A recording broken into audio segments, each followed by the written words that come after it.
420. Let's take this shit to a higher limit. I'm Aaron. I'm the one who likes high school girls because as I get older, they stay the same age. That's why I wear Hollister. And I'm Josh, who apparently is stuck in the 90s and all the hippie clothes I used to wear back then. So I figured since it's also Easter, we can litter this with Easter eggs and we'll just reference stoner movies the whole time in honor of 420. Ooh, awesome. How many Dazed and Confused quotes can we bust out today? I don't know, little piggy. Fry. Great movie. I love that movie, man. So this is episode 35, Dysfunctional Nerdcast. I'm calling on a remote location today, as I'm sure you can tell. Oh, we can tell. Like I couldn't handle seeing you again, so I had to take a break. Well, I can't wait to see you tomorrow at work. It's going to be awesome. Oh, yeah. And the boss isn't in, so maybe I'll just fuck off day. Love it. I think my boss is there tomorrow, though, so. Oh, so it's like a little twist. So now you got to watch yourself. I get it. I get it. Okay. But anyway, there was a ton of stuff this week. So I think the biggest thing in any nerd culture, it's definitely Rise of Skywalker. Absolutely, man. Absolutely. The Star Wars Episode 9 teaser trailer finally dropped at Celebration, man. And of course, we had press passes, but we didn't get to see the teaser trailer there. We were standing in line at a different convention waiting to watch the trailer. But we are dedicated enough to watch the trailer at another convention. Yeah, so it's like we were almost there. Yeah, you know. We still had to wait behind the same dorky, smelly people. True.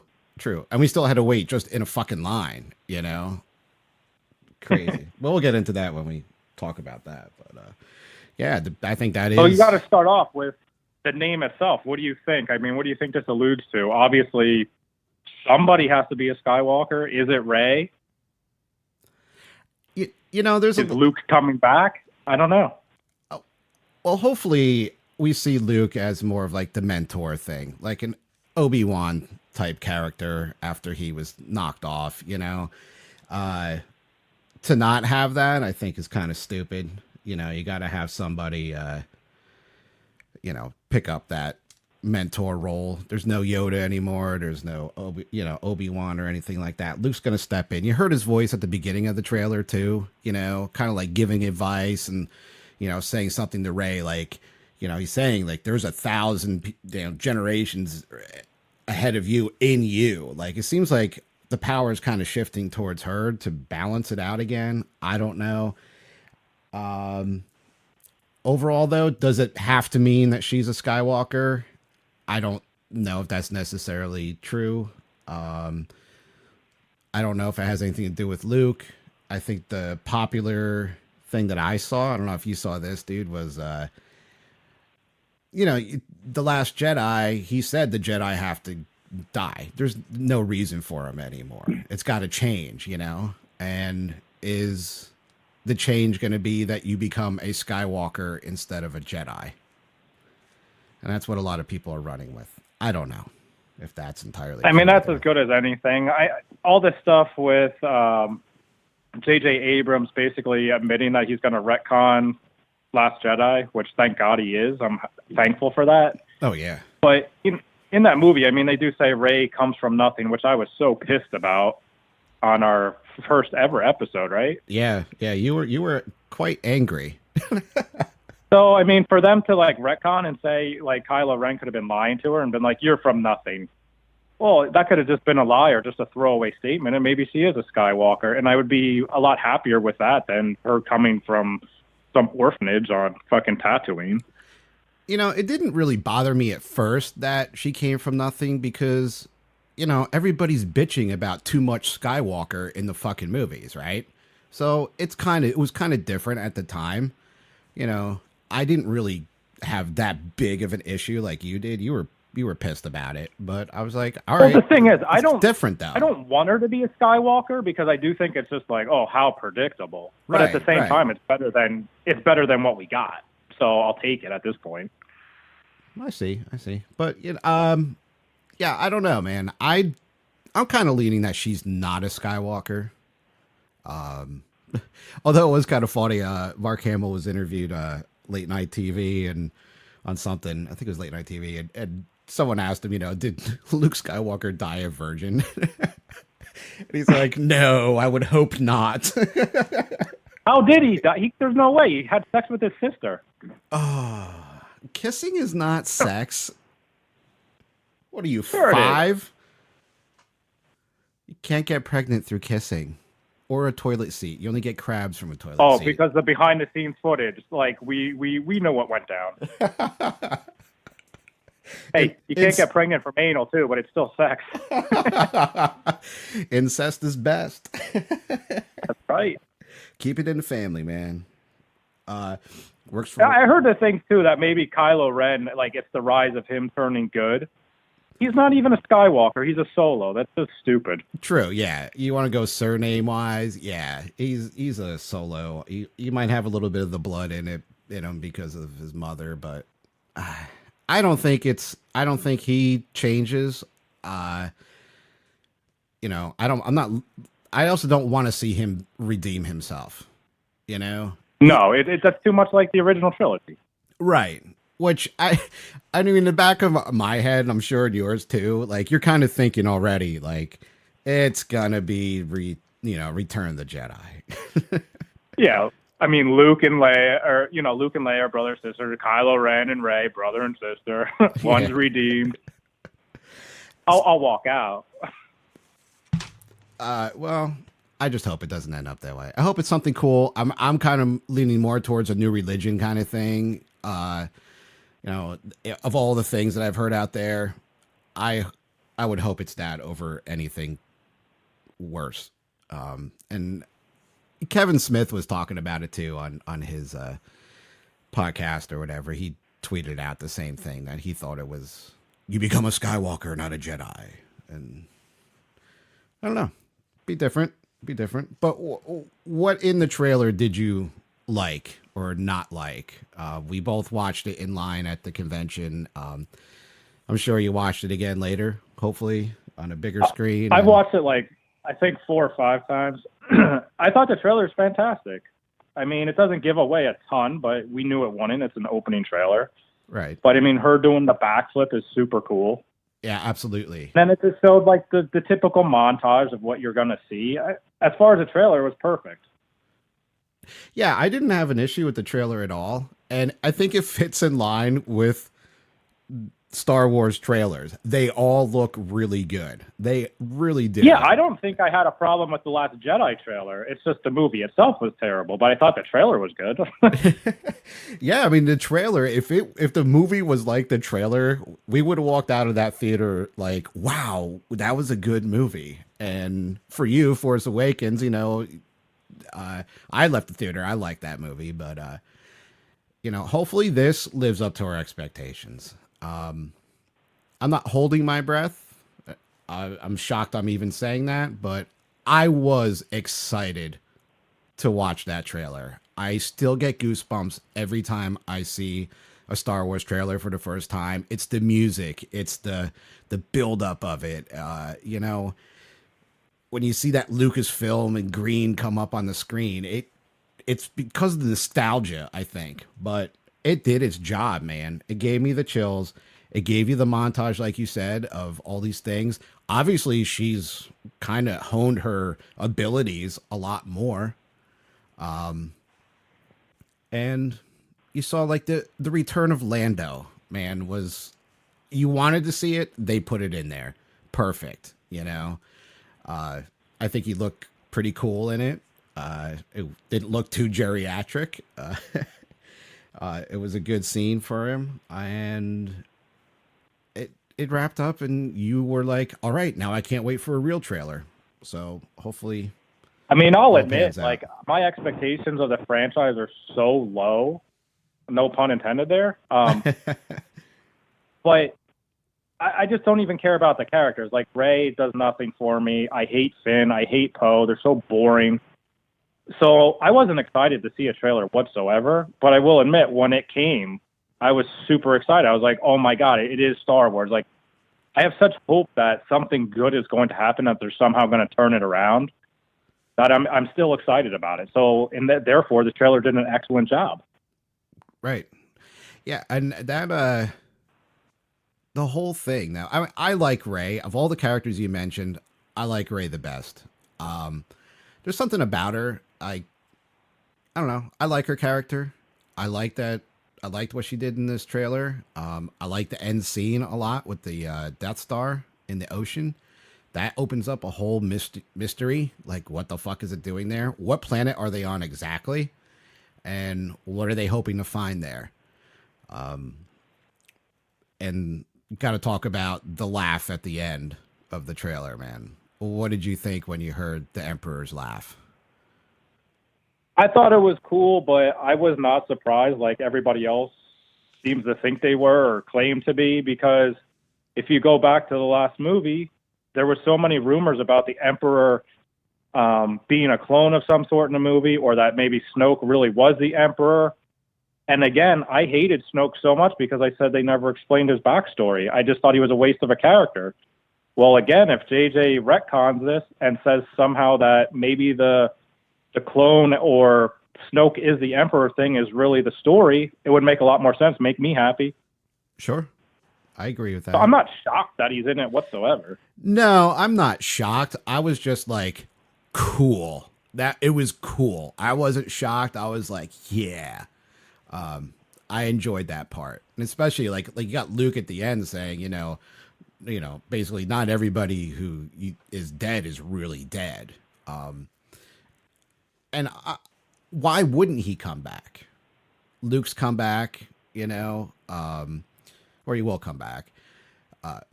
Obi-Wan came back. Yoda came back. He had all the Force ghosts at the end of Return of the Jedi.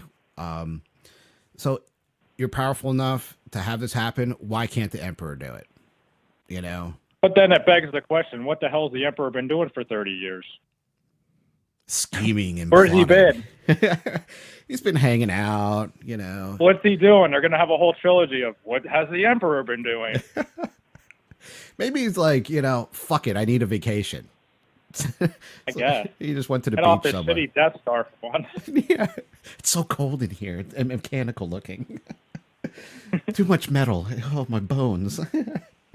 But yeah, it was really cool. At Celebration, Ian McDermott came out at the end and the place went apeshit crazy when he walked out on stage. I thought that was pretty cool too. And he says, and he just looks around and people are just looking at him. He just says in that Emperor's voice, roll it again. And they showed it again. The place went nuts again to watch that trailer. I mean, obviously you're at Celebrations, the biggest collection of Star Wars nerds, but it was well received, man. I enjoyed it. Some of the things that I picked up on and a lot of people picked up on was the ship, like the second part.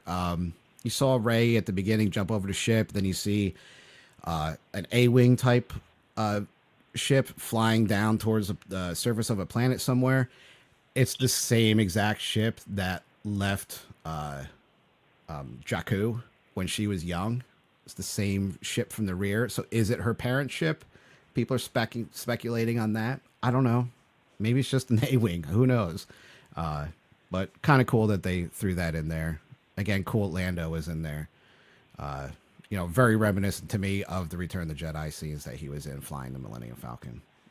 So, you think he's cool? He's like, awesome, I get to fly this ship again.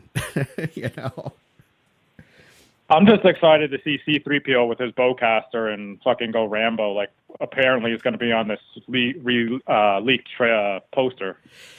Yeah, I don't know if that's true, man. I hope not. Is it real or not? Yeah. I don't know. Yeah, we'll find out. Because I think what they didn't do is they did not release any kind of poster with this. I think in the past, they've given attendees a poster or something. They didn't have anything there. So maybe that was a real poster. And they're like, people fucking hated it. Let's redo it. I'm tending to think it's real only for the fact that the last posters they released were very similar, and they're used more for their marketing campaign of giving to stores so they know what to promote or what to expect. Right. And we got to get into the merchandising. They did release the packaging format that they're using. Yeah. Or at least the design. And it blows, man. It sucks.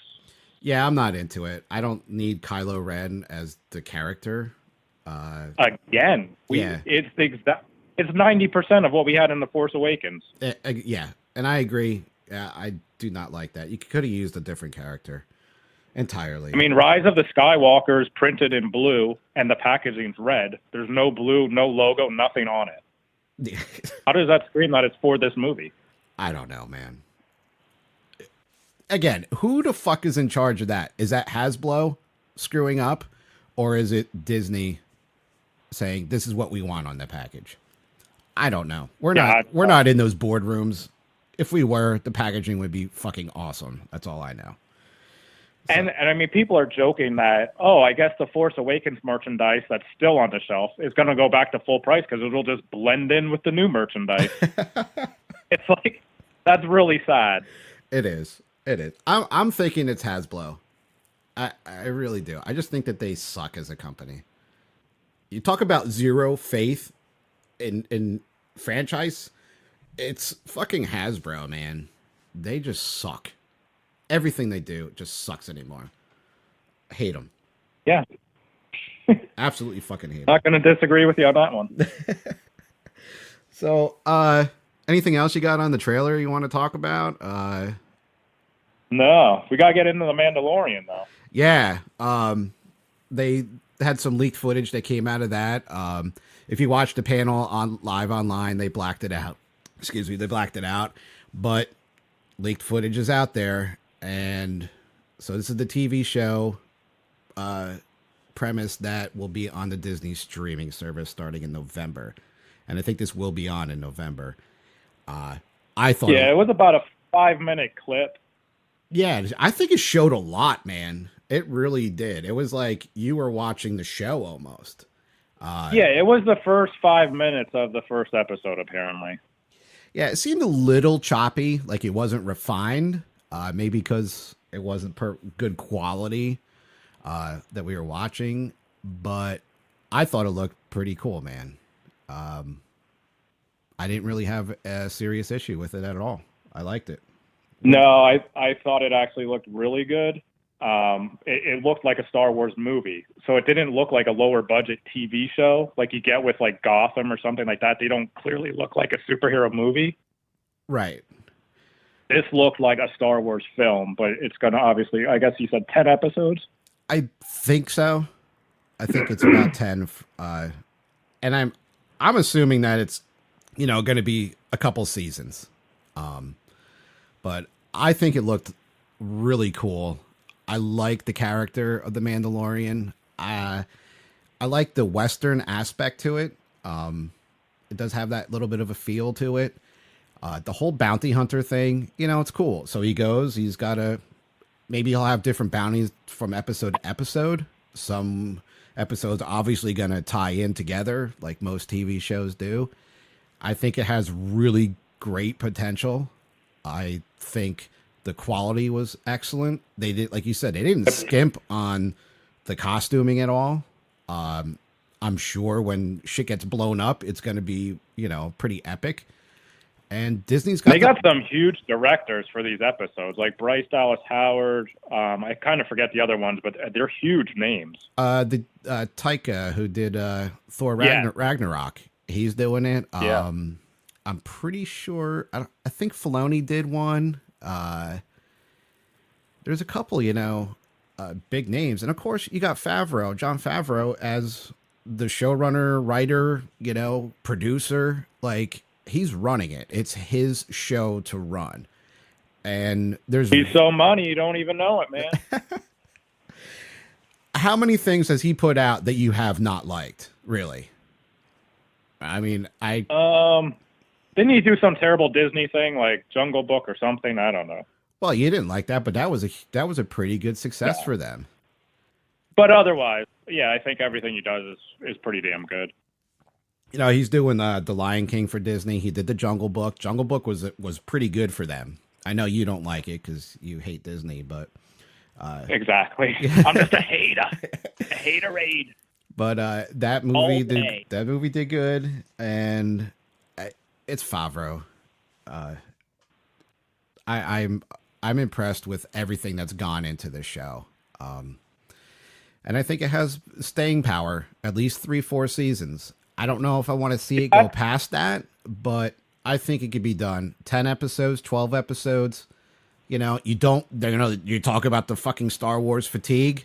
Just let it be 10 episodes. Wait, a year for it to come out. Give people something to look forward to. That's the whole thing. And I think they can do that with this. Yeah, that's what worries me, though, is that especially if they go seasons with this, because I already think 10 episodes might be a little much for me. Like, if you can't tell a bounty hunter's story in 10 hours, which equates to essentially 5 movies, then that's bad story writing. Like, if it's one season, that's fine. Draw it out a little bit. But I don't want a season 2. I don't want a season 3. There's a million Star Wars characters, literally. Each season, just do a different character, man. Yeah, and I told you at work, I'm like, the Marvel thing gets so boring. Jessica Jones, Daredevil, there's Punisher. Seasons 1s were great. But then you try to draw it out, and you get season 2 and 3, and they're boring. They're terrible. Yeah, but I think you're looking at it more of like, this is a superhero movie. This is a character movie. Then they're putting it into episodes. I'm looking at it more as, is it any different than any cop show that's on TV that had staying power? Is it any different than the hospital shows that are on? No, it's not. Those shows are well received. They're liked. They're on for years for a reason. I'm not saying this should be on for as long as the stupid Walking Dead, but But just think about it. We have 11 Star Wars movies. The 11th's coming out. That's only 22 hours of movie, of footage. Yeah, but you're thinking even if you do 2 seasons of this, it's 20 hours of footage. It's like, how much do you need? It's more than what we have in the entire franchise. Yeah, but this is a TV show, not a movie. You're thinking movie, man. This is a TV show. Let it be a TV show. It's just gonna get boring. Well, you don't watch TV shows. You like things concise and everything. This is a TV show format that they want to, if they want to do seasons, you write it as a TV show. It's not a movie. You don't have a limit of 2.5 hours. You can do whatever the fuck you want. You can have episodes that have nothing to do with the main story, but are still cool because it's different. X-Files did that. X-Files was on for years. It took them how long to tell that story? And X-Files sucks. One of the most well-received TV shows. People loved it. And fuck Mulder, fuck Scully. Fuck you. Scully. But what they did was they had a main storyline, and then they had episodes that didn't deal with the main storyline. And it can be done with this too. So I'm looking forward to it. But again, I think it should be like 4 seasons like Rebels, tell the story, get done, move on to something else. That's like a good limit for a Star Wars series, 4 seasons. But back to the trailer, I like I said, I did like it, or the leaked footage. I really like when they show the rotisserie salacious crumb spinning around. Yeah, that got laughs in the audience, and I found that funny. Yeah, and I laughed as well. And then I loved his line. He walks into that room with the 4 stormtroopers, and they all point their blasters at him, and they say, it's 4 against 1. And he just goes, I like my chances. Yeah. I love shit like that. It's so badass. It is. And it's repressing my throat today. I got the cotton mouth and all. It's 420, man. Yeah. So the guy who plays the Mandalorian is Pedro Pascal from Game of Thrones. And I know some of our listeners, a lot of our listeners watch Game of Thrones. He was Prince Oberyn from Dorne. I know I just lost Aaron on this talk, but I just fell asleep. What? So very popular character on that show. I think he's doing well just so far from what I've seen. I like the way he's talking and setting the tone of the Mandalorian. Pretty cool. Another character that was in there, you saw a woman with a rifle of some sort. I wasn't sure who it was at first. I had to look it up. It's Gina Carano. She's an MMA fighter turned actress. She was like early MMA. Not early, but earlier, and she got out of it. So another bounty hunter type person, not sure, but I think she looks pretty cool in the part. And you got Carl Weathers, man. I think that's pretty cool. Have him on the show. So you got some big names, you know. So I'm excited to see it. I will be getting the streaming service. So, dude, if you want to watch, I only charge you like $5 an episode. How's that? That's worth it. All right. And you gotta come here though. Yeah, that's fine. All right. That way I don't have to swallow my pride and say I actually gave Disney more money than they wanted to. Oh no, wait a minute. How about you don't have to give me $5. You have to watch after you watch the whole series, you have to watch a Disney animated movie with me. Ooh, I'm out. No. But so those are the two big, you know, trailers that came out from Celebration. You know, other things that were there. I started following this Facebook group just to see what was going on. Since we were at another convention, and a lot of people were bitching about the lines, long lines. Apparently the app didn't work right. Things were disorganized, which I find so fucking hard to understand. You've done this how many times? And I think it was Reed Pop that did it. Like, you're in the convention business. How fucking hard is it? But apparently it's not just Monster Mania, it's Celebration too that has issues. But at least Celebration has like 100 times the amount of people. True. There were people waiting in line, I think like 8 hours to get into the store that was there. That's fucking insane, man. And there were people that... Like, who waits for that, though? I would be like, I'm out. I'll order this online. Yeah. At that point, pay somebody in line to even skip if you're really that diehard. I need a T-shirt. Do you really need a T-shirt that bad to wait 8 hours? Yeah, that was like the thing. People got the Rise of Skywalker T-shirt. Fuck it. I'll get it down the road at fucking Target for $10. I don't need the Celebration T-shirt because I want to actually wear it, you know? And the Funko Pops were like a really big thing this year. I got a couple of them online that you were able to get them online. No problem through Hot Topic, FYE. So they were available. They were shared elsewhere. Were there things that you couldn't get? Yeah, there's pins that you can't get. There's things that you can't get. Plus the experience. But I don't know. Crazy with the lines and shit. The blue pops are going for big bucks, though. They and are. Those were Celebration only. They are, man. Those... It's insane. I'm watching this, you know, Facebook group that I joined up, and what they're selling for is ridiculous. But hey, people want it; they'll pay for it. The other big thing that I saw there was the Galaxy's Edge is opening at Disney, so they had a big booth there. They had the cars that you're going to ride in for Rise of the Resistance ride, which looked pretty cool. About 9 people or so, I'm not sure, in a car at once. The droid sits at the front of the car. You're going to be taken through an adventure and, you know, fighting the Resistance and everything. It seems like it's a pretty cool, you know, immersive ride. You're going to get shot at. Blasters are going to be, like, blaster bolts are flying past you and everything, from what I understand. So it sounds pretty cool.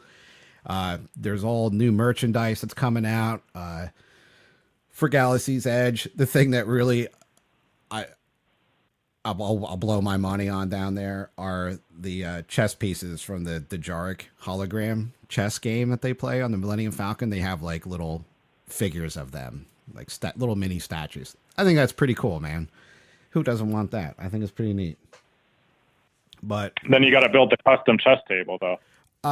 Yeah, right after I build my Stormtrooper outfit. So, but it's something cool to put on the shelf for now. A lot of cool different things. They showed the lightsabers. You're going to be able to build each lightsaber hilt that you build. The blade is detachable. You get this cool locker to put it in, like this box. It looks like something that would be on a ship somewhere, because you're supposed to be building these in the underground. So it's pretty cool, man. A lot of cool toys, you know, for, you know, Disney parks that they're putting out.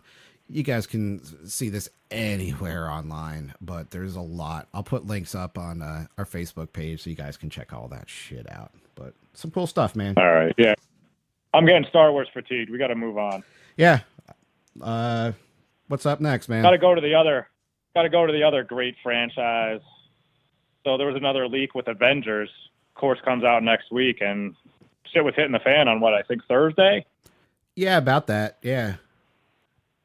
And So I didn't really pay too much attention to it, and I don't know if it's really going to ruin it for me, but people were pissed. No, people were pissed. What they showed, if you were pissed, you're an idiot, because all it did was confirm basically everything we already knew and predicted. So unless we're just geniuses, I mean, we've been specking Professor Hulk was going to make an appearance, which they even allude to in the first movie. Right. So Banner starts to get control of his powers. He can manage being the Hulk and Banner at the same time. It's the reason Hulk 377 has gone for like $30-40 now. Every comic person's on it. Right. So if that ruined the movie for you, you're an idiot. Well, this is like what we talk about all the time, you know, being invested and being the average, you know, moviegoer. Like, we know this shit. We're expecting it, right? But the average moviegoer that doesn't read this, they're the ones that are, oh, how could they do that? How can you leak that? I don't want to know anything. I've never known. Come on. I don't even think that that's even that hard to figure out anyway, that something like that would happen. Might not know Professor Hulk, but you can see that he's starting to gain control of it, right? Well, yeah, I mean, the other thing they show, you see Black Panther and Spider-Man come back. Am I shocked at that? Of course not. Wow, this ruined the movie. I can't believe they survived. Oh, my God. Yeah, who would think that they would have stopped after the first movies for each of those people? I really thought they would have. I'm totally surprised that there's a second Spider-Man movie, honestly. Yeah, I really thought Spider-Man, just no one cared about him anymore. I thought he was on his way out. I mean... Yeah, he's not popular at all, you know. No. Black Panther, so what? $1.5 billion. It doesn't matter. Just drop it. Leave it at that. No. Come on, people. Come on. Real quick, I was just reading something earlier today that Kevin F. from Marvel said that Endgame is not the last movie of this phase. It's interesting. Spider-Man Far From Home is the last movie of Phase 3. And I have heard that in the past as well, yes. Now that you said that. And I think it was Ant-Man was the end, not Age of Ultron, of that phase of Part 2. So the whole thing is they don't want it to end on a down note or on a serious note. They want it more lighthearted. So I don't know what's going to happen. Something has to happen in Far From Home for it to wrap up something. I don't know. Maybe it just shows that everybody's moved on. I don't know. But I thought it was kind of interesting. And then you got to mention our favorite company, Hasbro. They really dropped the ball too, and it was confirmed in the trailer. So they released the Infinity Gauntlet as Iron Man, you know, for the toy. And you see in the trailer that Hulk is trying to wear it. So again, don't blame the leaked footage. Blame Hasbro. I mean, we knew it was coming, and all it did was confirm, okay, Tony Stark does get control of the gems and decides to make a glove. Didn't it happen with... I think that happened with the Shazam family. Didn't Funko release something about the Shazam family pops before the movie even came out? And it wouldn't surprise. I mean, Lego does it all the time for every Marvel movie. They've released something like, oh my God, this character's in it, or that's the costume they're going to wear. I mean, we knew there were time travel costumes way before the trailers because Lego leaked it months prior. Right. But hey, if you're still the average moviegoer, you're checking out the Legos, I don't know. Are you even going to notice that? I don't know. The only thing that confused me in the trailer was a little bit is they go back in time and they clearly see Avengers, like the first Avengers movie. And it's like they're fighting themselves. I don't know why they would fight themselves. Like, wouldn't they know that they're good and that they're doing something right? So that just confused me. It didn't ruin the movie in any way. It's just, it actually led to more questions. It was like, all right, I need to know how this resolves itself. Yeah. I don't know. Didn't really bother me, but I just hate time travel. Like it just messes everything up. It's so messy. Yeah. It really is. And it just it confuses me, honestly. Like the Flash confuses the shit out of me sometimes. Like, is time travel? I'm like, huh? Even Back to the Future, you know, it's like, if you did that, then how come this happened? But if you did this, that didn't happen. Whatever. It's like just write And whatever how do you fuck see you want. yourself? Because you're not actually there. Like, you can't see yourself to me if you travel in time. But that's a timeline. It's totally different. You're not seeing yourself. You're seeing that timeline. We could get all that. What if you're fighting yourself? You're seeing yourself. Marty McFly couldn't see himself. He was like, "Oh my God, my parents are fading away." I don't know. This makes no sense. Yeah, it's all confusing. Whatever. We'll have to have a time travel discussion. We have to get someone from MIT to explain time travel to us. How's that? I'll work on that. That would be, yeah, fantastic. So, anything else on the end game that we need to go over? Should I tell one other thing? I don't think it ruins anything. I just think it's kind of cool. Should I tell it? Go ahead. So Cap gets to hold the hammer. Yeah. So he's finally worthy, and I think they even alluded to this prior movies. They have contests or see who can hold it. They've always alluded somebody else is going to be able to. Right. Who better than Cap? I mean, honestly. And when he says Avengers Assemble in the footage, like, I kind of got the chills, man. It was just finally says it. Right. It's just classic. Are you? So again, if that ruins the movie for people, I don't know. It makes me more excited. I just think it's really cool. Yeah. I still don't know how they're going to defeat Thanos or anything like that. So I'm still really excited. All I know is it's going to take 3 fucking hours to defeat this dude. I'm going to have to sit in the fucking theater for 3 hours. And I can tell you now, I am not looking forward to that. I already think it's too fucking long. It's long. The movie has that going against it right now for me. I don't want a 3-hour fucking Star Wars movie. I don't want a 3-hour Marvel movie. It's too long. Let me ask this. Do you think this movie, no matter how good it is, can live up to the hype for people? I mean, this is, I think, the biggest movie since Phantom Menace came out in terms of like cultural impact and how important it is and how excited people are. See, and live up to that hype is near impossible. It could ruin it. I think it's going to ruin it maybe more for hardcore fans and for people really into pop culture. The average moviegoer is going to love it unless it's way too fucking long. But I already know people that I talk to, I can just already tell they're going to think that this is a perfect 10. It's the best thing ever. No movie's ever going to touch it, no matter what. And it will live up to the hype for them. The first, Infinity War lived up to the hype for them. For me, it could ruin it, man. I'm sick of it. I'm like just not even, I don't even care about seeing it online anymore. I just breeze over. I don't even read shit about it unless I really, like today I clicked on that article about Spider-Man. That's the first thing I read in a long time. I don't even care to fucking read it. I am so sick of it. For me, yeah, maybe. I love it. I love it. Bought the toys today. Love it. I'm excited. And it's not because I'm a hater. We'll give our review, man. Our review's coming next week. So does it live up? We didn't praise the last one too much. No. We thought it was average. Yeah, it was an average movie. And I said it during our episode was I waited 18 movies for this. And, this is now 20 movies. It better fucking live up to its fucking expectations. We'll see, man. Next episode, we'll give our review.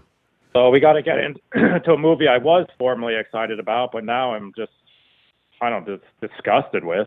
That's, of course, The Child's Play. Second trailer came out.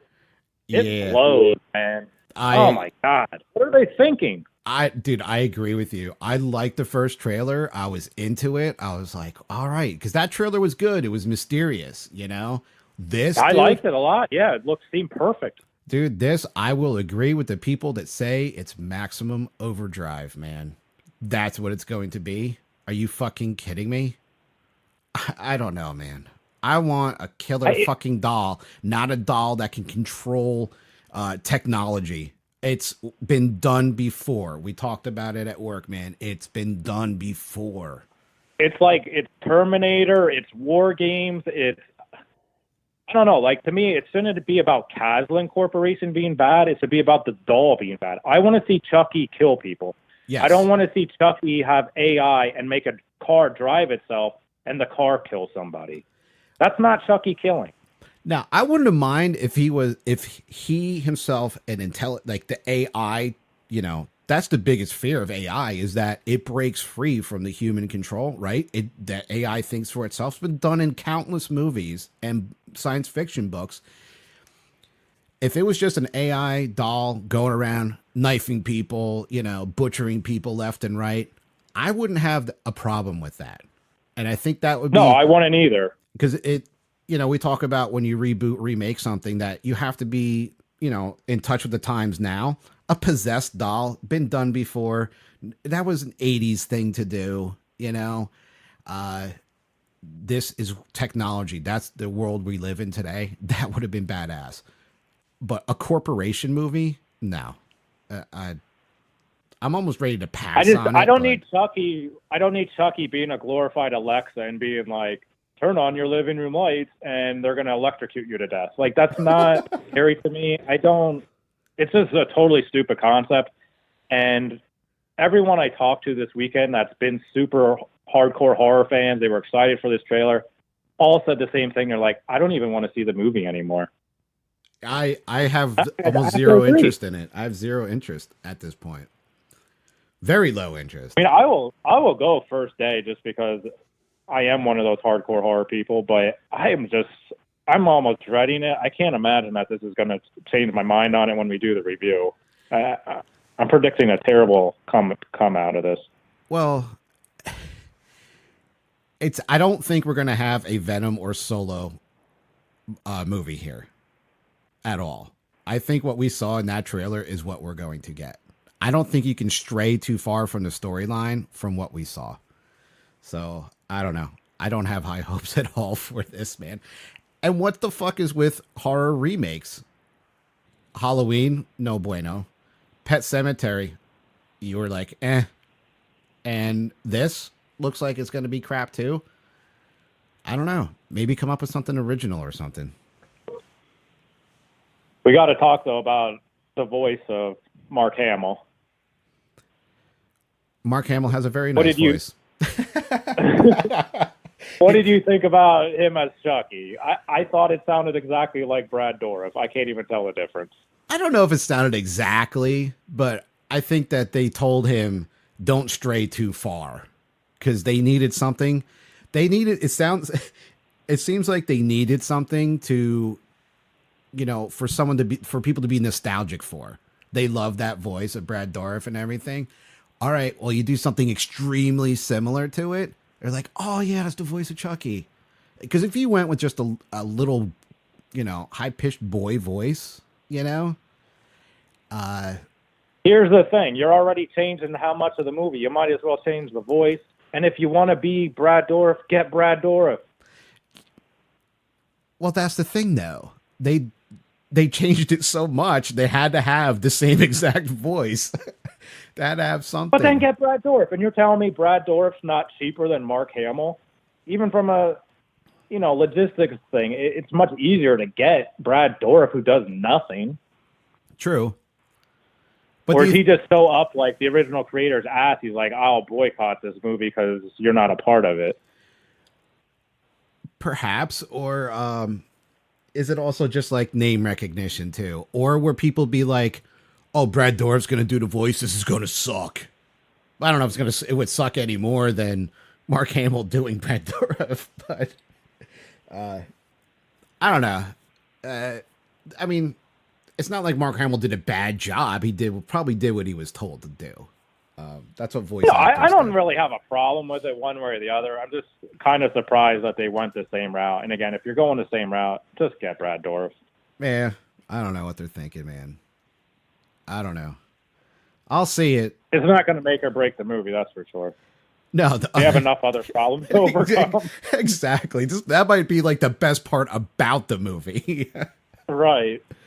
So we should try to think of like an over under of like how many times Chucky physically kills somebody versus another piece of technology. How many times do you think Chucky's going to knife somebody, beat somebody with a baseball bat, whatever? How many times do you think Chucky is actually behind, like his hands are killing somebody? I think 3. 3. All right. I'll go with 5 just to be different. Wow, I don't even think there'll be that many deaths in the movie for I him don't to have think 5 so plus either. all the others. Like, there's only going to be like probably 7 deaths in it. We'll find out too when it's actually rated, you know, which I would hope it's rated R. If it's a PG-13, Oh, it's definitely going to. if they cut it down to PG-13 to hope for a bigger audience, dude, it's gonna be fucking terrible. It's just gonna be. The other thing that kind of annoyed me in the trailer is like they have this group of kids that are now gonna group together and fight Chucky.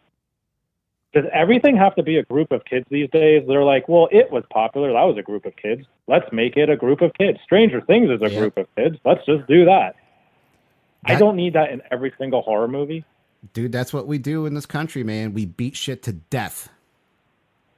No pun intended. And it's what we do. You know, we talked about the 80s things. The 80s thing is still popular, but there's movies coming out a year down the line that are going to be based in the 80s. You know, the 90s is almost, you know, the next thing. Is it past that? But we're still going to see shit about it, and people aren't going to care about it. So I don't know. Yeah, I mean, American Horror Story announced their title. It's 1984, which is the same exact title as Wonder Woman. And, you know, Wonder Woman, people are mad about it. But again, it's like, we have to go 80s because everything else is 80s. If I hear someone confused about Wonder Woman 1984 and American Horror Story in 1984, I didn't know. I thought it was Wonder Woman. I let my kid watch it. I will flip out. But people I don't think it's confusion. I think it's just like a ripoff, you know, and just like, really, do you have to water down like the idea of it? Yes. You know? Yes. Beat it to death, man. You know? Look at how many mobster movies were out in the 80s. You know? That's right. Beat it like those seniors beat those freshmen.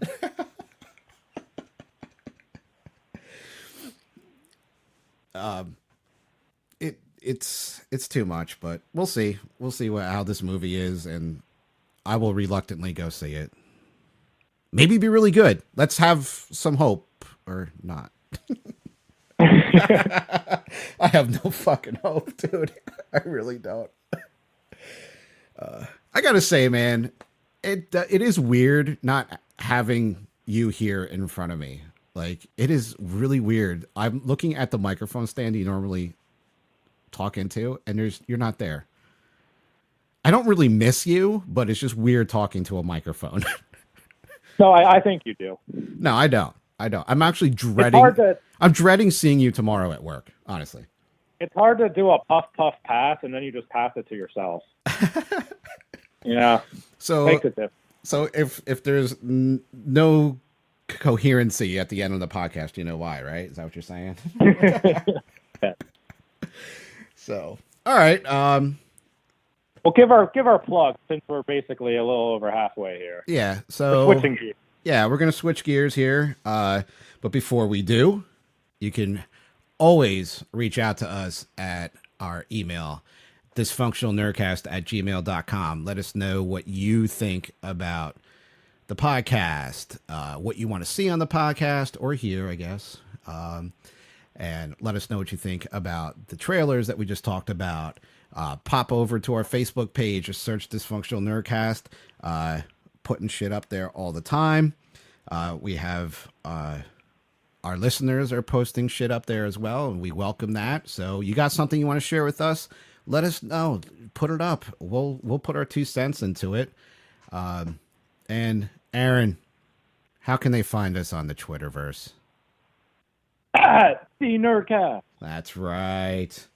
So check us out on the Twitterverse. I beg people, you got to give us the 5-star reviews on iTunes, even if you don't listen there. Sign up your mom, sign up your kids, sign up your wife, whoever, your neighbor. Just use their phones. Do the 5-star on it. It helps us out in the searches. Greatly appreciate it. Oh, absolutely. Absolutely. And thanks, everybody, for listening, as always. We appreciate it. So, part 2, I guess? Want to move on to the convention we actually went to? So where do we go? Beautiful Oaks, PA, right? For the The Great Philadelphia Comic Con. yeah. Are you allowed to group the words "great" and Philadelphia back to back? No. No, yeah, I didn't think so. Only if you're from Philadelphia can you do that. In case you don't know, we hate Philly. No offense to our Philly list. Yeah, no. I mean, I'm a New We York love guy. you, but- Yes, we love our listeners. I'm a New York guy, but I like some things in Philly, but it's not really a place I find myself very often. So this was actually outside of Philly, so it was a little bit better. But so we got our annual. I think we call it our annual press passes for the Philly Comic Con in Oaks. At this point, yep. Yep, second year in a row, they were very kind to grant us the press passes, so we could report back how much fun we had at said Comic-Con. So it didn't start off too good, though, did it? No, it was a little rough. What were they, about 15 minutes late getting us in, 20 minutes late? It was like 20, 25 minutes. And again, you've done this before. If you're using any kind of iPad or some kind of technology to check people in or whatever, test it. It's like, I don't know. I think it was a technology issue. And Well, I feel like all these places, obviously it has to rely somewhat on Wi-Fi. None of these convention centers have good Wi-Fi, and everybody's using it. It's always super slow. So you need to either get like a landline, like a main center hub. You need some kind of Wi-Fi booster at your, booth where you're scanning something. oh yeah, like there are ways to do it. You go to Disney World, I've used their Wi-Fi with very little problem. And here's a convention center that doesn't have 50,000 people running around and they can't work something. But, so we were in line, and that's when we were watching the Rise of the Skywalker trailer. So we're watching it, and what happens? The line starts moving a fucking course, right? So Yeah, for a second it goes up. Fuck. So we're like, cool, we're going to get in. And, your buddy was there, and they go into the regular line. They were with us in line. They go over to get their passes for the day. We go over to the press line. There's one dude in front of us, right? Yep. How many people were in front of your buddy? Like 20? And they got in before us? Yeah, 15 or 20 people for sure. I'm like, what? But then he gets his scan before us for who knows how. But then he has to go wait in another line that they don't let people in, and they let us in because we're press, which was cool. Like, for us, it's great. Right. Hey, we're walking right in. But why are you making people stand off to the side? Now it's half an hour later. They're already supposed to be on the show floor because it opened half an hour ago, and you're still making them wait. For what? Yeah, I did not get that at all. And, honestly, if you have a press badge, my suggestion is let the press in an hour early, Let us walk the floor. Let us see exactly how many vendors you got. This is the shit that we report on. Like, how many comic vendors are there? How many marshmallow vendors are there? Is Bath Fitters there this year? How many toy vendors are there? Maybe we could go talk to the vendors before they get busy, Now, we're in at the same time as the general public. I think press should be in a little bit earlier. We shouldn't have to stand in that line. That's why we have these press passes. To talk to people, to take the pictures, to, in essence, promote your show, really. So maybe that's a suggestion for us. Not that we want to get in and start like buying everything early or something, but I think you're sounding greedy, to be honest. no, I want to get in so I can like talk to people, No, it does. It does make sense. I agree. It does make sense. Like you said, you can't ask dealers questions when they're getting bombarded with customers, or just get the lay of the land. It is a lot easier when there's not a million people in there. But with that said, this wasn't that crowded at all on Friday. No, it was not.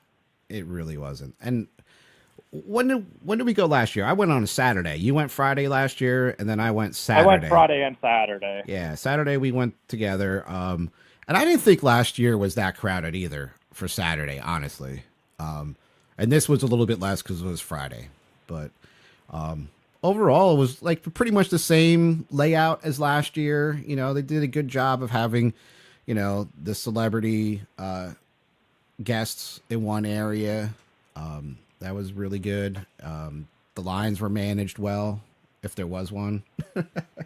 Really weren't too many lines for people.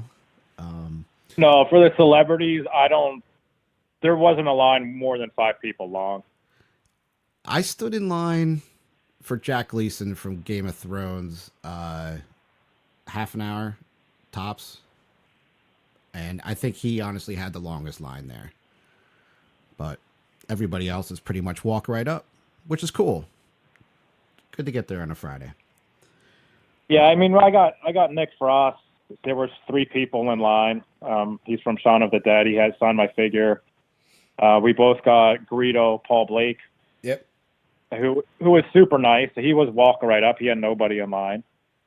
So I had him sign my figure. I put it I shot first, and he says that was the first time he's ever signed that.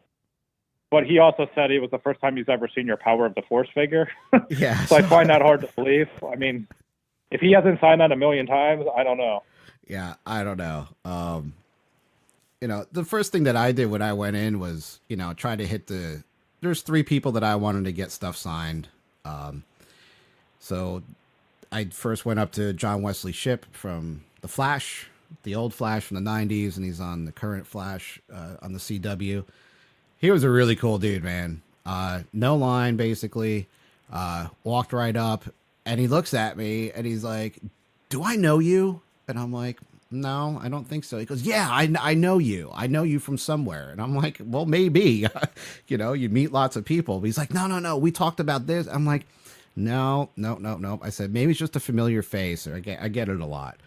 And he's like, "All right." I should have said I'm Pacey. Of course you know me. I'm Pacey. Yeah, with Dawson's friend. I'm much older with gray beard, you know. But everybody that I went up to and had something signed and talked to were very super cool. And John Wesley Shipp was very friendly. He was really cool. You know, it was just neat that he kind of had like, "Don't I know you?" kind of thing. It's like, yeah. And I said, "I wish I did. I wouldn't have to pay for your autograph." I told him that, you know, and he's like, he chuckled. You know, I did ask him to do an interview, but he had a press panel coming up. He wanted to get people through his line. But at that point, there was maybe like 5 or 6 people. And I said, "Well, maybe I could come back later." And he's like, "Well, just come to the panel and ask your questions," kind of thing. And I was like, well, that kind of defeats the purpose. So I didn't go to his panel because I didn't want to. And I got Paul Blake, like you said, and he was really cool. And that day I wore... Yeah, he was super nice. Yeah, he was very friendly. He was walk up. Nobody was there. I had on a Grateful Dead Star Wars t-shirt. It's the Death Star, steal your face. And instead of dancing bears, there's like Yoda, Chewie, a Stormtrooper, and Boba Fett, I think. And they're all walking, you know, like the dancing bears. And he's like, "Oh, Grateful Dead." He's a British guy. "Grateful Dead." And I was like, "Oh, yeah." And he's like, "I like your shirt. That's very neato." And he's a very proper guy, you know. And I was like, "Oh, cool." And he goes, "Oh, they should have Greedo on there." And I'm like, "Yeah, no." I said, he goes, "Oh, wait, there's a green guy down there." He goes, "Is that a gremlin?" And I'm like, "No, dude, that's Yoda." He goes, "Well, it looks like a gremlin." And I'm like, "Well, then whatever, dude. He could be a gremlin." And that's when I took out the Power to Force figure that I had. And he's like, "Oh, I haven't seen. This is really cool." And he's like, "Not a nick on it. This is in perfect condition." I'm like, "Well, yeah, that's what collectors do. Try to keep shit perfect."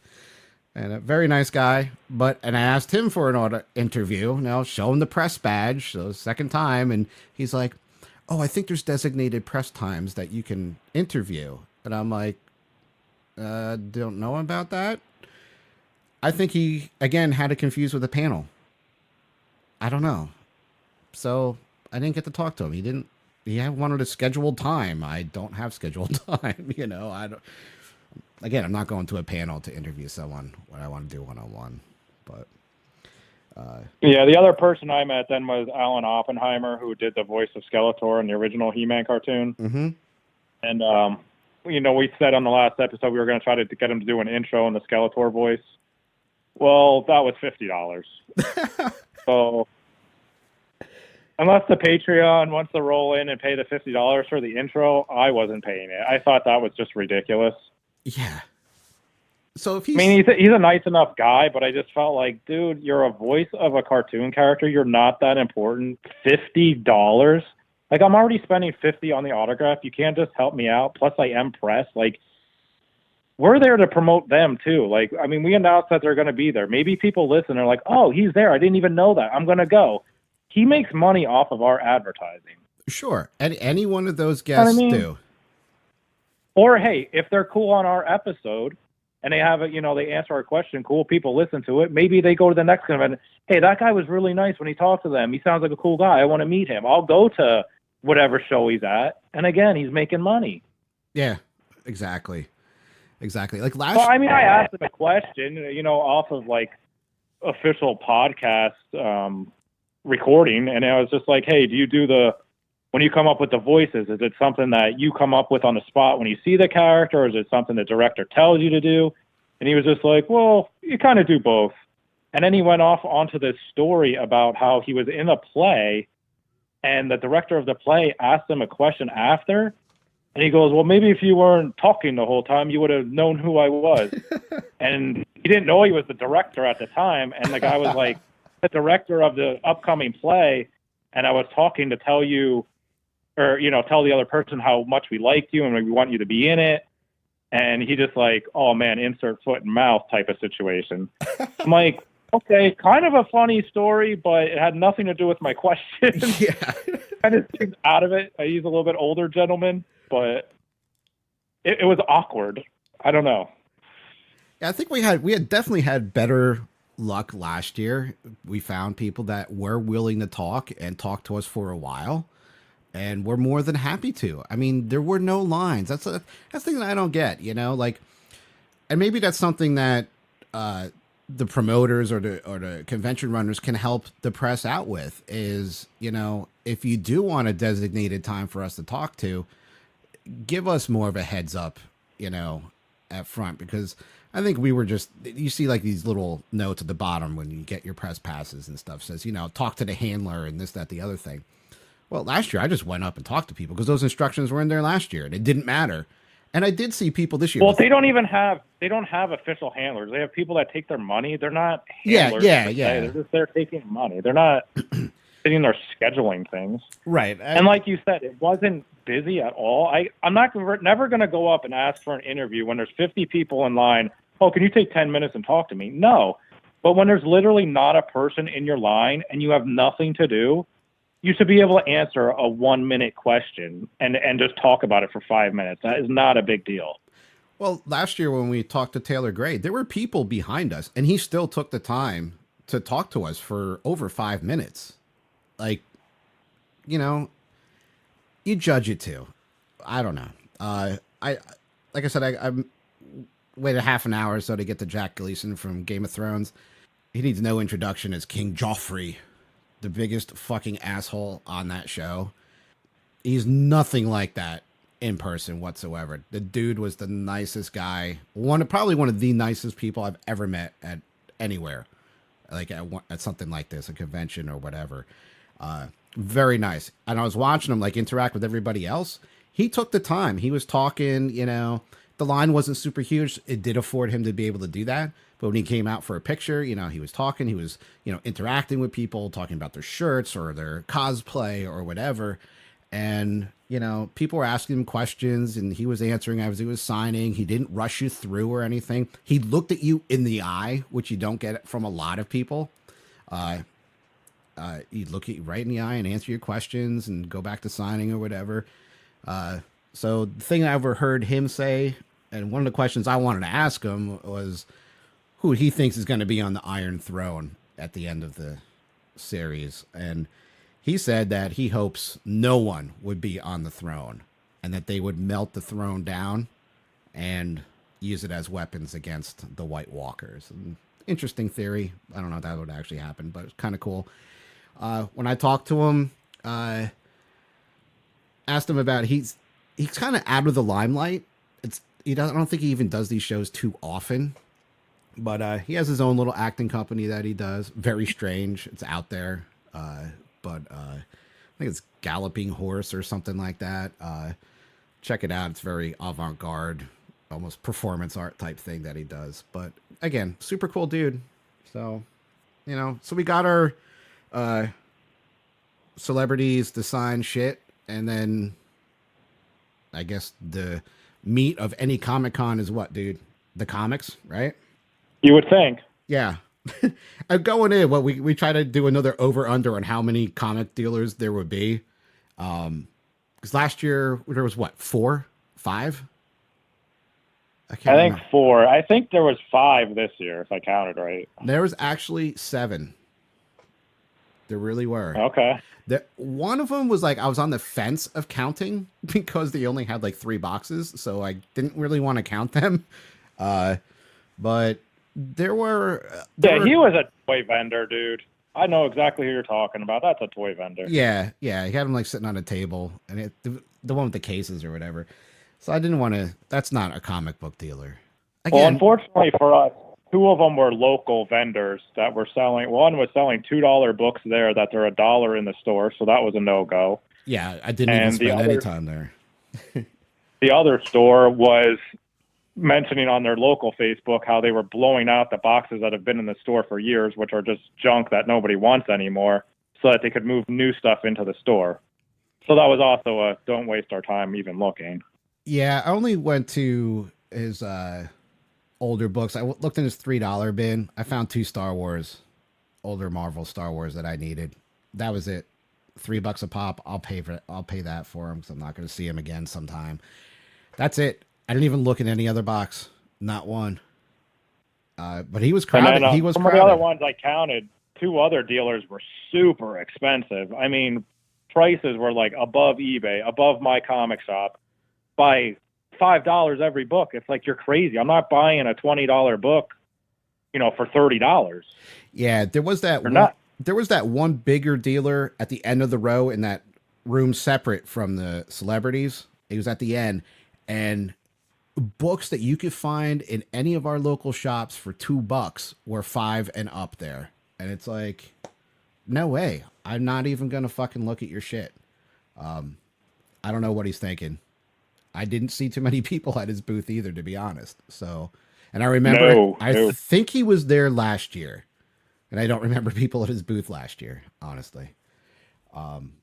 So I did hit the vendor that I got a lot of Star Wars books from last year.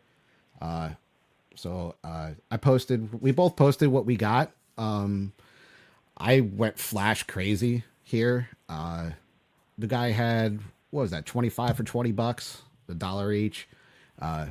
Clean them out of the flash that he had there. So I bought 25 of those, and there was the one guy where Aaron went crazy at. Yeah, thankfully this guy, he's from Pittsburgh, he said, and I just kind of walked by. He had 50-cent bins, and I happened to see some Copper Age Captain Marvels. I'm like, 50 cents for Captain Marvels? I'll take them. So I just took those. I start digging, and it's like, here's a Machine Man #1, and there's 2 of them. That's $30 a piece. And I started going through, and I'm like, there's a $40 book. Here's a $20 book. Here's a $10 book. I'm like, oh, my God. So I just start digging, and it's all on the floor. My knees are aching. My back's aching. But I said to the guy, I'm like, hey, man, you're really making it worthwhile to dig here. I can't believe it. He goes, yeah, man, we're from Pittsburgh. I don't care what the stuff is in there. I don't look at it. I just want to move books. He's like, I move volume, 50 cents, get it out of here. I'm not taking stuff back with me. I was like, well, you got some gems in here, dude. And he was like, yep, don't care. I move them all the time. So I pulled about, I don't know, I spent $40. So it had to be like 80 books. And when I added it up when I got home, it was $855 worth of stuff for $40. I mean, Copper Age books for 50 cents that weren't even mangled. Like, they were in fantastic condition. Yeah. And then some of the stuff that I did get that was mangled was all Silver Age stuff. I mean, like 12-cent issues for 50 cents. Yeah, they're a little beat. They're still $10 issues in that condition. Oh, sure. And down the road, another 20 years down the road, you're not going to find even those condition, you know? So to buy them is a no-brainer. By the time I got around to that, you already cleaned the guy out. It's not like anybody texted me and said, hey, you should stop at this because you might find something. No, but it's all right. I can't have you pick a book I want. I don't pick the books that you want. But I did find enough there to justify, between that and the other guy where I got my Flash from, all those Flash books I got were $5 books, you know, for less than $1. I'll take those all day long. This guy, I got Game of Thrones books. They're 8 to 10 a piece. I got, I don't know, 6 of those. Whatever I spent there, I think I spent $30 there, and I paid for that alone in the Game of Thrones books. So for me, it worked out. I got some other shit in there. There was a dude there that had a long box ready to be filled. He was buying so much shit. He had, actually, by the time we left, I saw him. He had a long box and a short box full. He was picking out, literally, like, no matter what it was, if it was Copper Age, he took it. His pile was ridiculous, dude. It was awesome. Like, this is what a Comic-Con is about. The comic books, right? And dealers like this that know that collectors want this shit and they're going to blow it out because they don't want it. Thank you for being there. I wish I knew what this guy's name was or what store he had or whatever, because this is what I want to see at a Comic-Con. And his booth was packed. I mean, it was hard to get around. There were so many people digging, and then there's people, if you're on the ground, they're leaning over top of you, that dig the top. Yeah, it was a tough setup. I got to tell a story about this weirdo fucking kid, man. Oh, yeah. Like 13, 14, he's definitely special. But I'm like going through the boxes, and I didn't know at the time. And he's like, oh, what's that book? Can you get that for me? And I'm like, I hand him the one book. I'm like, whatever. I literally flipped one more book. Oh, what's that? Can you get that for me? I'm like, are you serious right now? So now I'm like pretending I don't even hear him. I just keep flipping. Oh, grab that book. Grab that book.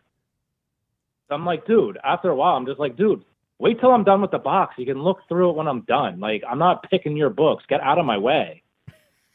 So he looks totally normal. At this point, I'm still thinking he's normal. Well, then he asked the guy, he's like, how much are these books? After he has like a stack. And the guy goes, they're 50 cents as their mark. He goes, well, how much would 3 of them be? The guy's like, $1.50? So he's like, all right, I'll be back. He comes back with $1.50. While I was digging, which probably was like 45 minutes, the kid came back literally 5 different times, and each time he would buy one book, and he would bring 50 cents in change.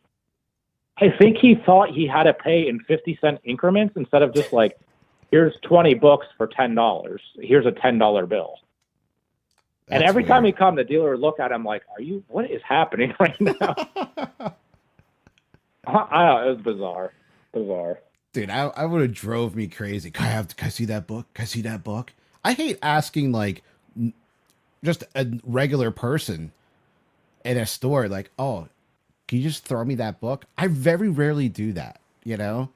No, it's just called wait your turn, man. Yeah. If I already skipped it, I'm not interested. So by the time I'm done with the box, it's still going to be there. Yeah, I don't know, man. That's that's weird. But yeah, I mean, that guy's booth was gold. I pulled some Gotham City Sirens, which are super hot right now. The movie, you know, I pulled a Birds of Prey #1. Like, who has that in there? The movie just finished shooting. Yeah. You're crazy. So without that guy, though, the show would have been a bust. Yeah, there wasn't really anybody else that really piqued my interest. I only bought from him and that other guy. That was it. Well, and the 2 Star Wars. He was the only one I bought from at all. Yeah. And, you know, I was thinking if people that went Saturday, Sunday, yeah, the guy had 50-cent books, but between you, me, the guy who took a long box and a half, and however many other people were shopping there Friday, what was really left Saturday and Sunday to take? So they might go to that show and be like, oh, these are 50-cent garbage books. No wonder they're 50 cents. because the guy's been picked clean for 4 boxes worth of books already. Or did he have another load in a truck to bring in that we missed out on? I don't know. You know, like we should have. Damn it, we should have went on Saturday just to find out. Who knows what else we could have had? But but it's like if those people do miss out, then you go into the show and be like, this show was worthless. Right. Absolutely. Because, like we said, he was the only thing that made it worthwhile for us, really. Yeah. I agree with you there. And interestingly, I stopped by a guy. He had a little wall behind his booth. He had maybe 8 boxes, long boxes out front or so. And I started talking to him, and he's like, yeah, let me know if you need anything or whatever. I started talking to him, and he's the owner of Garden State Comic Con, or was it Garden State Comic Fest? Was it? Yeah. So there's one in Atlantic City. There's one in Morristown, New Jersey. The one in Morristown's coming up, I think the end of June.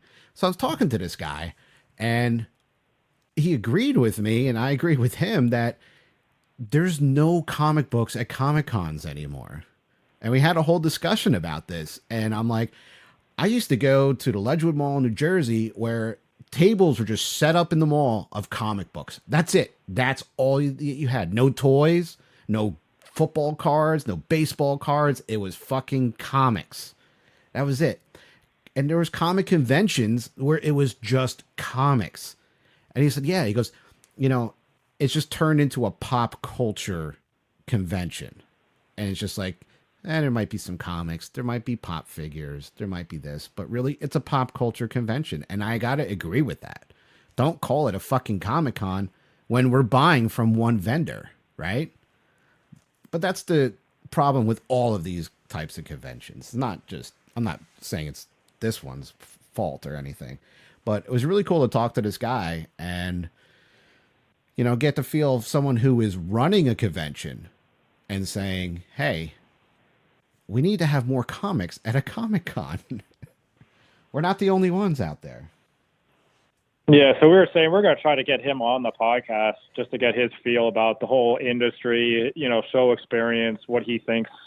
Yeah, absolutely. Marvel, DC, whoever's doing right, wrong, how they're, promoting the books and so forth, how the movies interact, what he sells. So hopefully that happens in the future. Right. Yep. I'm going to be in contact with him. The cool thing I got to say about, the Philly Comic-Con here is that they allowed him to set up and promote his own convention. I think that's kind of cool because it is a community of sorts. We all need to help each other out. We all want to buy comics, right? But I think it's cool that they let him set up. He's promoting himself when he's promoting them by being there. It all helps out. So yeah, very cool dude. So when I get that set up, hopefully soon, then it'll be a good episode and something to talk to, someone who's running an actual comic book convention.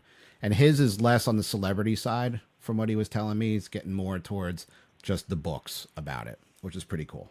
So I know he was saying it's a pop culture con, but we got to get into some of these other booths. I mean, last year we made fun of the marshmallows and the bath fitters, which I can sadly say neither one was there.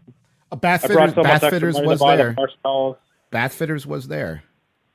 I missed them. I was too distracted purchasing new windows.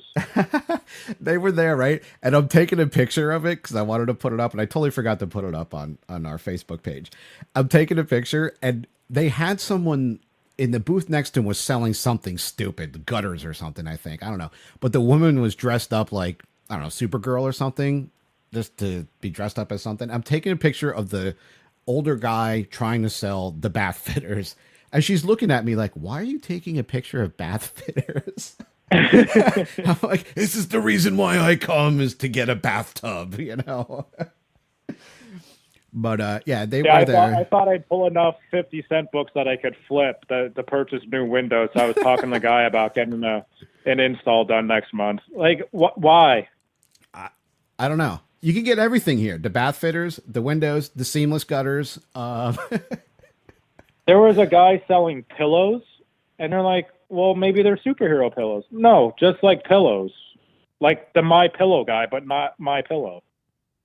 Well, that's when you're in bed reading your comic book. You want to be comfortable.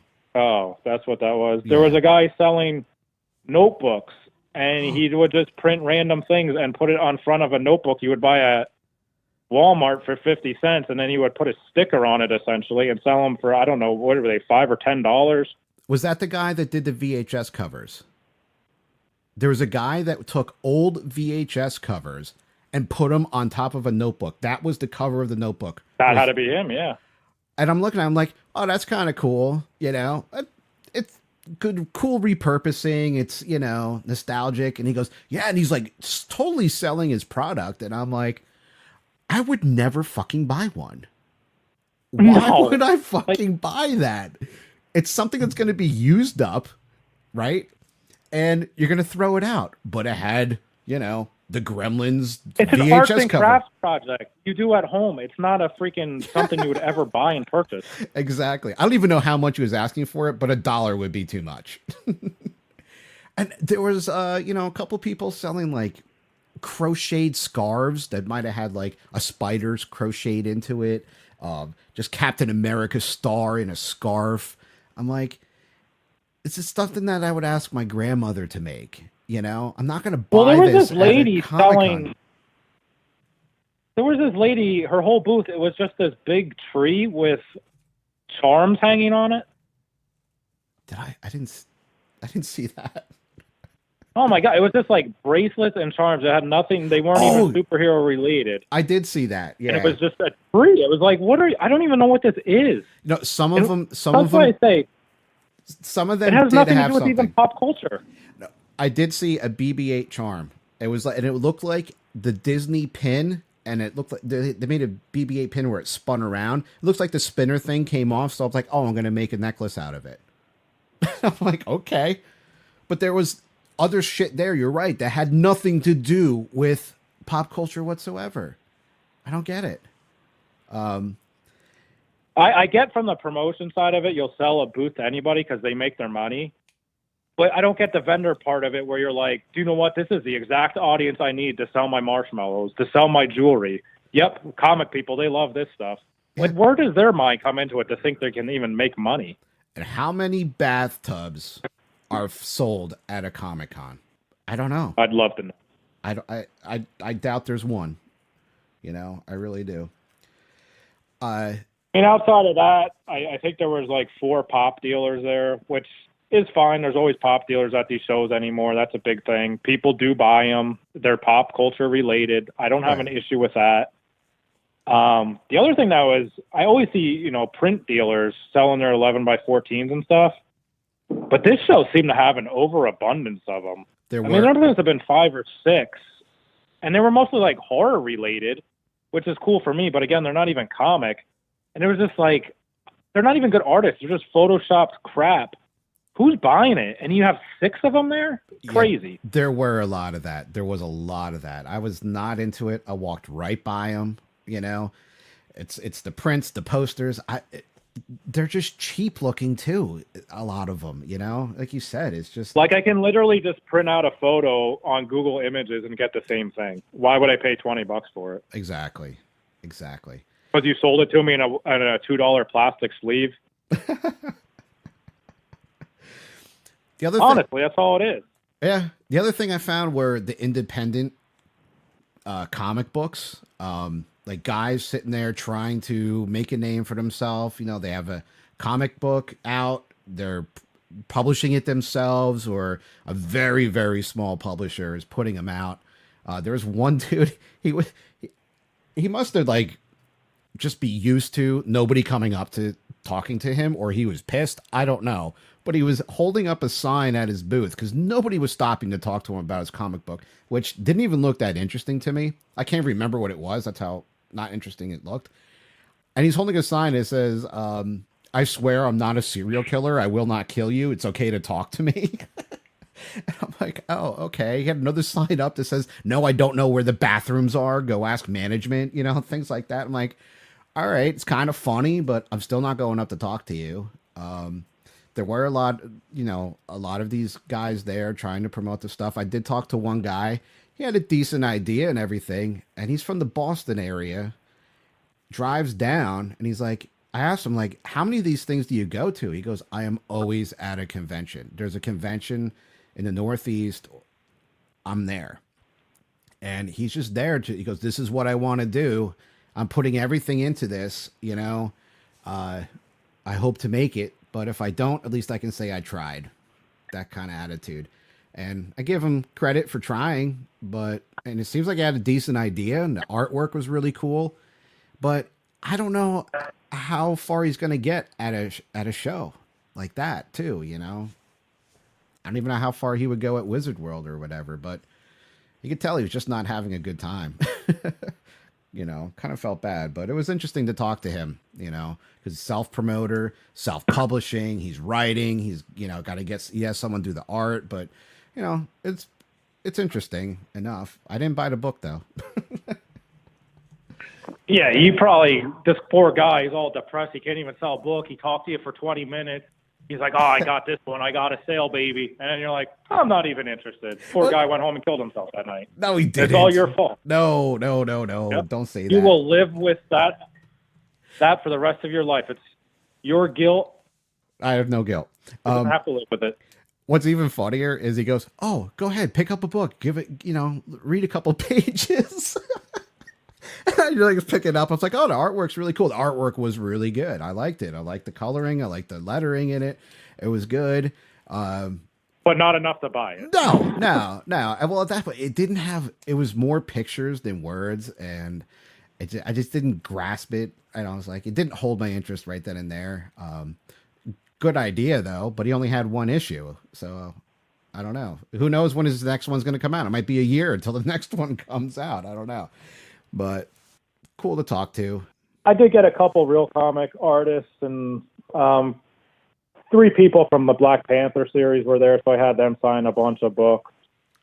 I was going to get Larry Hannah from G.I. Joe, but he was charging like $10 a signature. There's no way I'm paying that. I just refuse. Yeah. I mean, to me, artists are supposed to sign for free. It's always been that way. I will never pay for an artist signature. No, I agree with you on that. I agree. I mean, if I'm getting Todd McFarlane for free, I'm not paying for Larry Hannah. Sorry. Yeah, no. I agree with you on that. So overall, you know, the little hiccup at the beginning of the show can kind of, you know, we're like, what the hell's going on? But after that, once you're in there, everything ran smooth. I got to give him credit for that. You know, everything was run smooth. I didn't see confused people. The lines like were not there, so there was no, you know, real issues with lines and containment or anything like that. But plenty of volunteers walking around to help you out if you needed it. There were way too many vendors that didn't need to be there, but no, just the off-topic vendors that we talked about. But overall, besides that hiccup, I think it was a pretty smoothly run show. It's just that we want to see different things at these shows. I just think it's probably more show if you have a little kid that's, you know, 5, 6 years old type of thing, and you want to take them to experience it and just get a taste of it. It's a perfect show because you're not going to have the massive crowds and people running over him and a chance he gets lost or scared or something like that.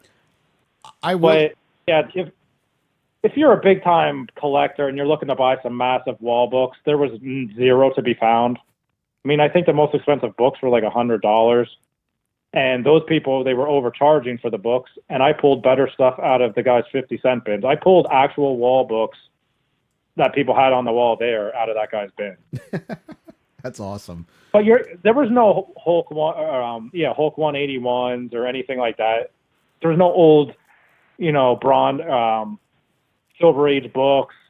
There's barely any Copper Age stuff. It's just none of the hot spec books were out. No. Not much to buy in that regard. It was a little light in that department. But to get back to where you said, you know, it's a good con for, you know, if you want to bring a young kid, etc. When I was in line for Jack Gleason, there's 2 women and they had 2 girls with them, Game of Thrones fans. It was their first Comic-Con. They had no clue what they were doing, you know, as far as like this. They actually had VIP passes. They were standing in the regular line. And then they realized, oh, there's a VIP line that they could get in. And then there was another guy in front of me. It was his first con. And he's not even in the VIP line, which I didn't understand because the floor, it says, well, there's a sign, VIP line. So it is a good show for that.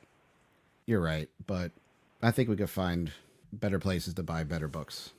That's what they need. They need more books. We say that Yep, 100%. Every Comic-Con we say that.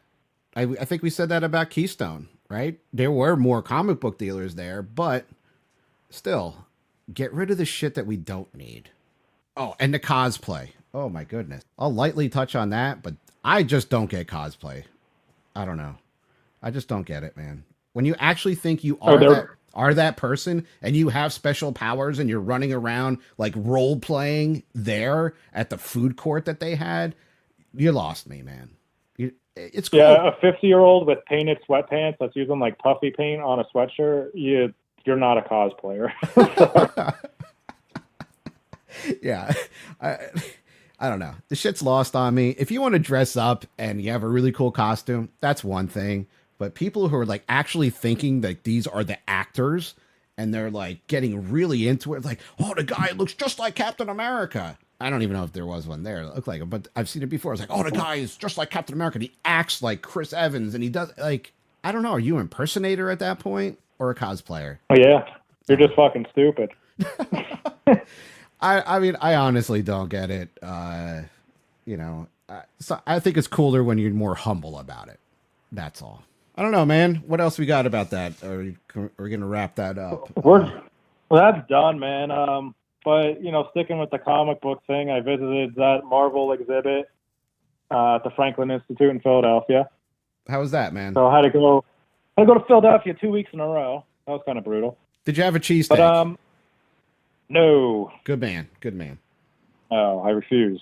So how was the exhibit? But it's cool. It's really cool. It took us about an hour to get through it. And they do increments of every hour for when you buy the tickets. So they do have it timed out pretty perfectly. They did say when we got there's a sign, all shows were sold out for the day. So I'd imagine, if you ever go see this at any time, you're going to have to definitely pre-order the tickets. It was packed, but I'll say crowd-wise, they have it pretty much figured out perfectly. Like they sell the exact amount you need that it's full without being a total clusterfuck. But at the same time, you're not able to just walk through and do your own thing. They do a good job with them. They have exhibits at the Franklin Institute all year round. They, rotate out different things. I saw the Star Wars one years ago, so that before they know how to, run it and make sure that you as, the person paying for the ticket, you're going to have a good time. You're going to have a good experience. So what were some of the cool things that you saw there, man? I know you put pictures up on Facebook, so people check out the Facebook pictures, but what was the number one awesome thing that you saw there that you were just like, cheesing in your pants, man?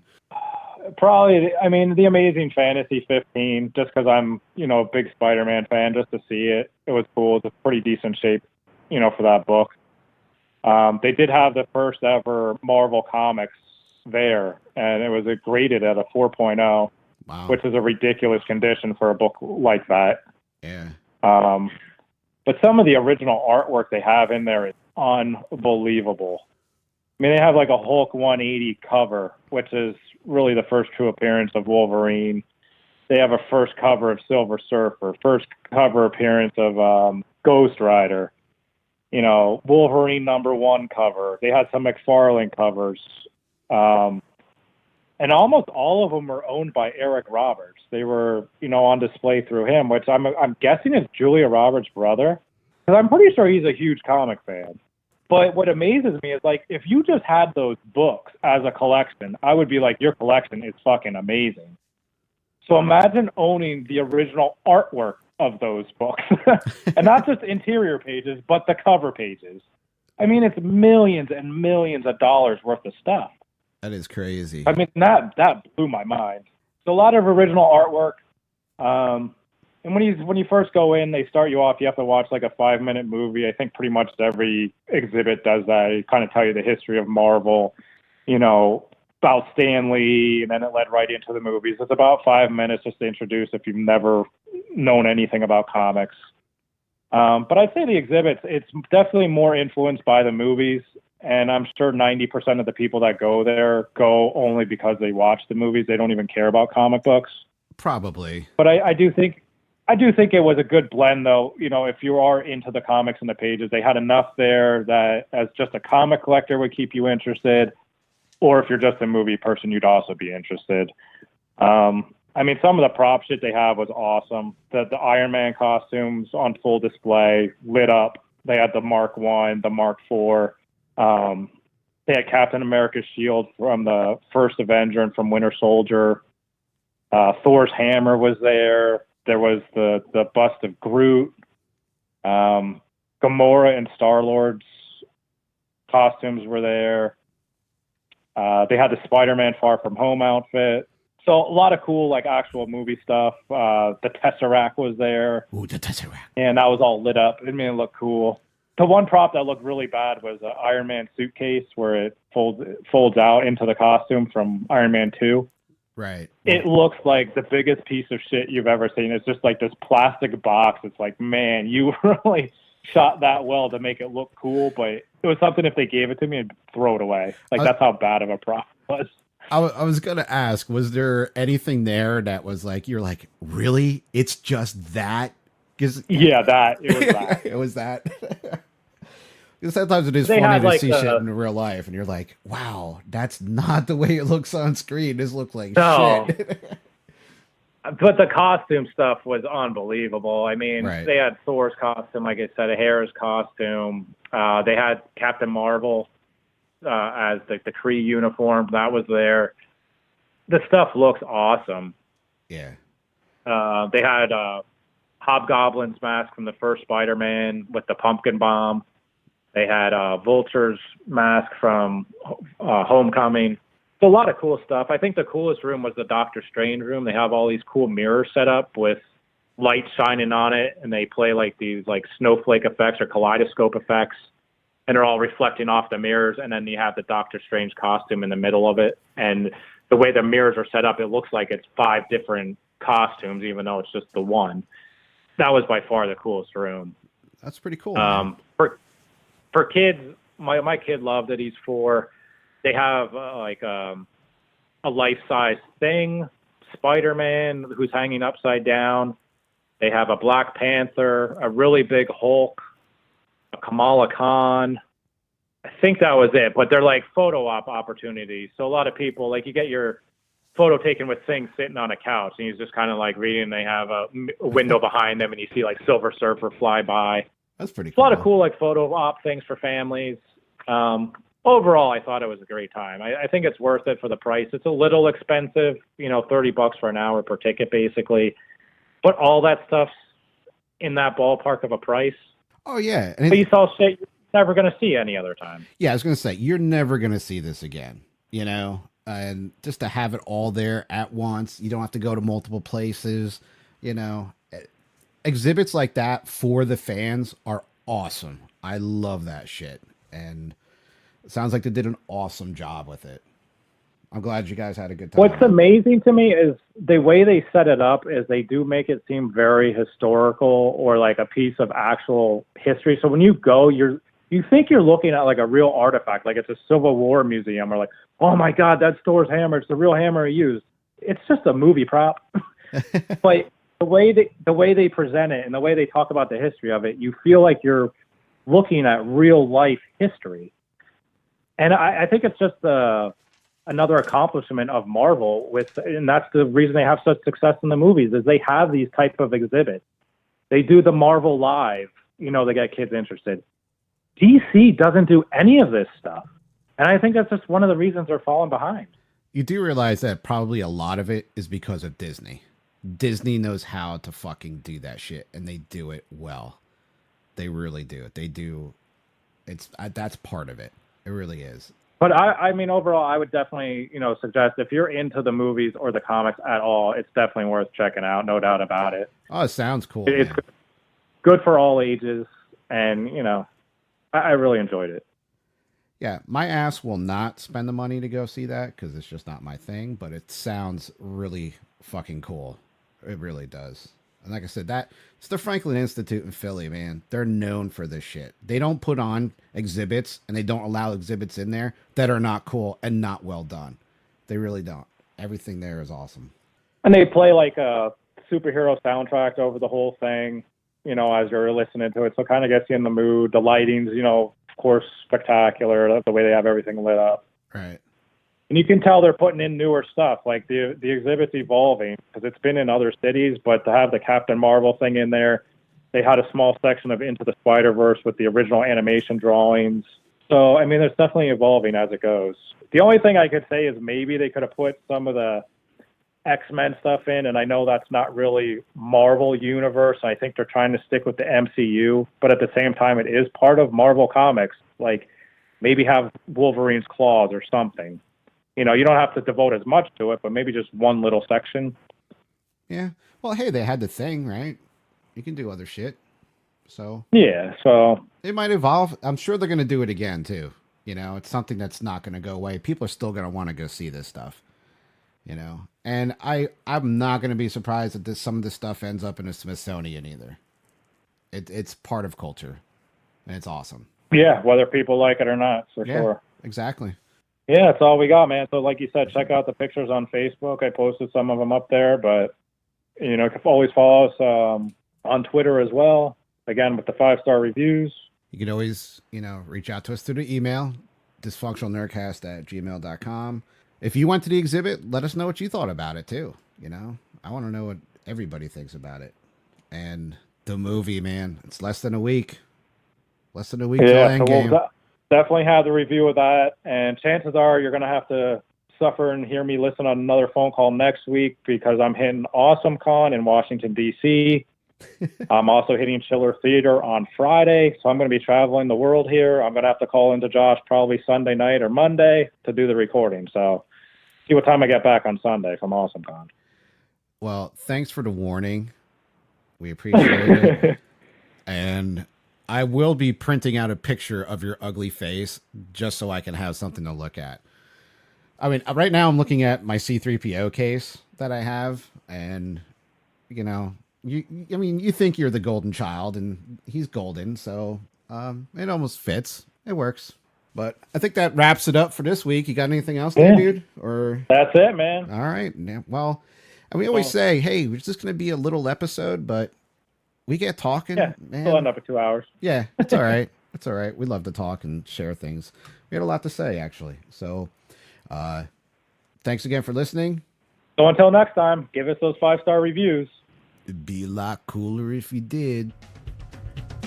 Check you later.